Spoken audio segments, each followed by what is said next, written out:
Bonjour, ou plutôt bon dia, puisque nous nous trouvons à Rio de Janeiro. Je m'appelle Jean-Philippe Théry, je suis consultant et chroniqueur. Aujourd'hui, c'est de Brésil dont je vais vous parler, et plus précisément de la situation que nous connaissons ici avec le Covid-19.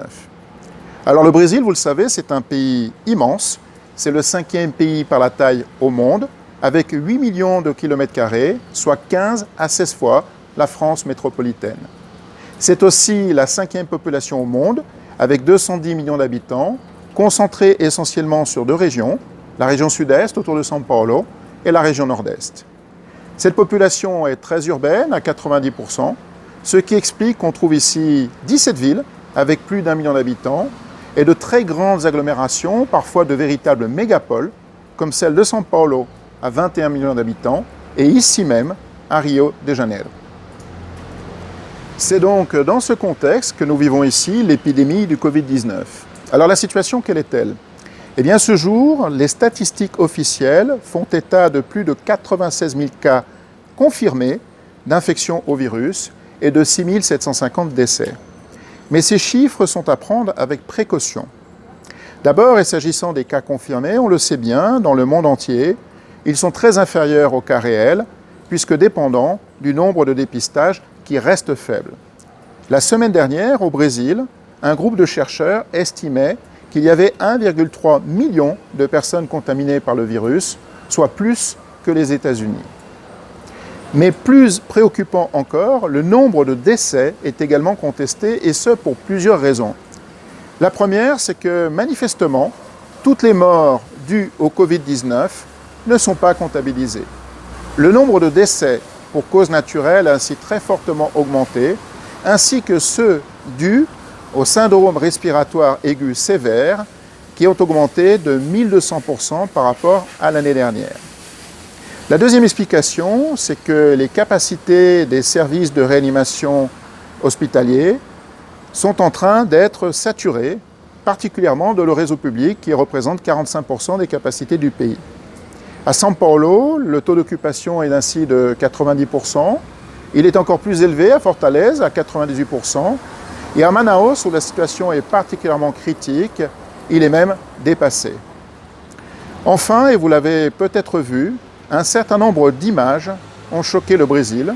Des images d'enterrement réalisées dans des fosses communes, à la va-vite et sans cérémonie.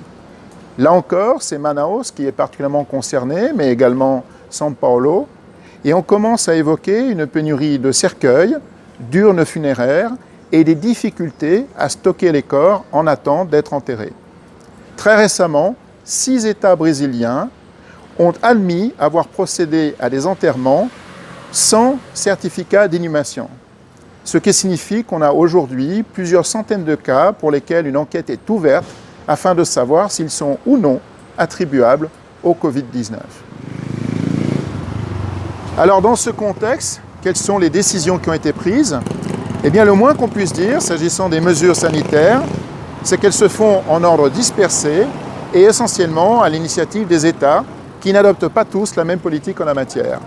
Certains ignorent quasiment l'existence de l'épidémie, alors que d'autres ont mis en place des mesures restrictives, même s'il n'y a de confinement absolument nulle part. C'est le cas ici à Rio, où les commerces non essentiels sont fermés. Les restaurants fonctionnent uniquement par livraison à domicile. Les écoles et universités dispensent les cours online. Les administrations publiques et lieux touristiques sont inaccessibles. Quant aux transports en commun, ils sont réservés aux déplacements à caractère professionnel. Il est d'ailleurs interdit de se tenir debout dans les bus et dans le tramway. Enfin, et de façon plus récente, le port du masque est désormais obligatoire dans les lieux publics. S'agissant des initiatives prises par les entreprises, elles sont très semblables à celles que vous connaissez en France. La production industrielle est arrêtée. C'est le cas par exemple des 65 usines qui composent le secteur automobile, camions, bus et machines agricoles. Et bien sûr, dans la mesure du possible, c'est le télétravail qui est mis en place. Du côté du gouvernement fédéral, les mesures sont essentiellement à caractère économique. Il s'agit d'aider les collectivités locales, que ce soit les municipalités ou les États, ainsi que les entreprises, essentiellement sur la base de reports de paiement et de prêts bonifiés. Mais le gouvernement brésilien a également voulu aider la population avec une mesure très importante destinée aux personnes dites économiquement faibles. Celles-ci vont en effet recevoir une aide, dans un premier temps décidée à 200 reais, un peu moins de 40 €, très vite réévaluée à 600 reais. Elle concerne particulièrement les 38 millions de travailleurs dits informels, qui habituellement gagnent un revenu au jour le jour, et les 6% de Brésiliens qui vivent dans les favelas. Par ailleurs, le gouvernement a débloqué des fonds pour l'achat de matériel destiné à la lutte contre l'épidémie, qu'il s'agisse de masques ou d'appareils d'assistance respiratoire. Enfin, le pays est désormais fermé puisqu'il n'est plus accessible aux étrangers non résidents. Alors, qu'est-ce qui justifie en quelque sorte cette confusion? Eh bien, vous en avez probablement entendu parler. Le président de la République brésilienne, en poste depuis le 1er janvier 2019, Jair Bolsonaro, fait partie de ces leaders qui mettent en cause la gravité de l'épidémie.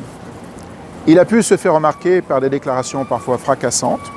Il a ainsi comparé la maladie à une grippezinha, comme on dit ici, autrement dit une petite grippe. Il met en cause régulièrement les statistiques publiées par les États qu'il juge exagérées. Enfin, il est aussi capable de faire preuve d'un certain manque de compassion à l'égard des victimes ou d'un certain fatalisme, comme très récemment, alors qu'interrogé sur le nombre croissant de décès journaliers, il a déclaré « Et alors, que voulez-vous que j'y fasse? Je ne peux pas faire de miracle. » Mais le scepticisme de Jair Bolsonaro se traduit également dans les actes. Par exemple, le président ne s'applique pas personnellement les recommandations en matière de ce qu'on appelle ici la distanciation sociale. On l'a ainsi vu visiter des commerces, faire des selfies avec des supporters ou encore participer à des manifestations comme le 19 avril dernier où il a rejoint les partisans d'une intervention militaire.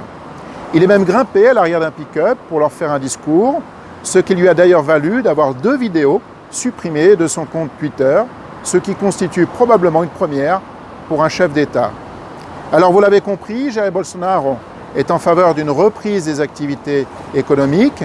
Il a même tenté de lancer une campagne en la matière, intitulée « Le Brésil ne peut pas s'arrêter », campagne qui a été interdite par la justice après avoir été diffusée sur les réseaux sociaux.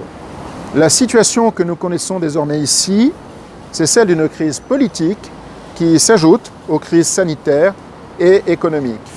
Jair Bolsonaro est en opposition ouverte avec le président du Congrès, avec un certain nombre de gouverneurs qui ont mis en place des mesures restrictives, notamment ceux de São Paulo et de Rio de Janeiro, qui faisaient pourtant partie de ses soutiens pendant la campagne présidentielle. Mais cette opposition se produit parfois même au sein de son propre gouvernement, et on a connu à cet égard 2 épisodes paroxystiques. Le premier, le 16 avril, lorsqu'il a limogé son pourtant populaire ministre de la Santé, Luiz Mandetta, et le deuxième, le 26 avril, lorsque Sergio Moro a décidé de quitter le gouvernement. Sergio Moro, c'est quelqu'un d'emblématique puisqu'il s'agit du juge qui était à la tête de l'opération Lava Jato, opération de lutte contre la corruption qui a permis notamment l'arrestation et la condamnation de Lula, l'ancien président de la République. Or, Sergio Moro a proféré des accusations graves à l'encontre du président, qu'il accuse de vouloir mettre en place un homme de main au sein de la police fédérale pour recevoir des informations privilégiées, principalement concernant et concernant sa famille. Alors, à quoi peut-on s'attendre pour les jours à venir? Eh bien, il paraît malheureusement difficile d'échapper à une aggravation de la crise sanitaire. Nous en sommes aujourd'hui à un rythme très supérieur à 400 morts par jour, qui devrait s'aggraver dès la semaine prochaine et contribuer ainsi davantage à l'engorgement des hôpitaux publics. L'une des questions qui se pose ici, c'est justement de savoir si les hôpitaux privés, normalement uniquement accessibles pour ceux qui ont les moyens de se payer une assurance santé, seront oui ou non mis à contribution pour l'effort national. En ce qui concerne les mesures, la confusion augmente, puisqu'au moment précis où les indicateurs s'aggravent, eh bien, un certain nombre d'États semblent opérer une espèce de déconfinement, et ce sont ainsi plus de 60 centres commerciaux qui ont rouvert ces derniers jours. Enfin, la question porte sur Jair Bolsonaro lui-même, à commencer par son attitude, va-t-il maintenir le scepticisme dont il a fait preuve jusqu'à aujourd'hui à propos de l'épidémie? Mais on se pose également des questions sur sa capacité à gouverner, même s'il recherche aujourd'hui de nouveaux appuis au Parlement, et à propos des accusations qui ont été proférées par Sergio Moro qui a été auditionné hier par la police fédérale, qui le sera à nouveau dès la semaine prochaine, avec des conséquences pour l'instant inconnues.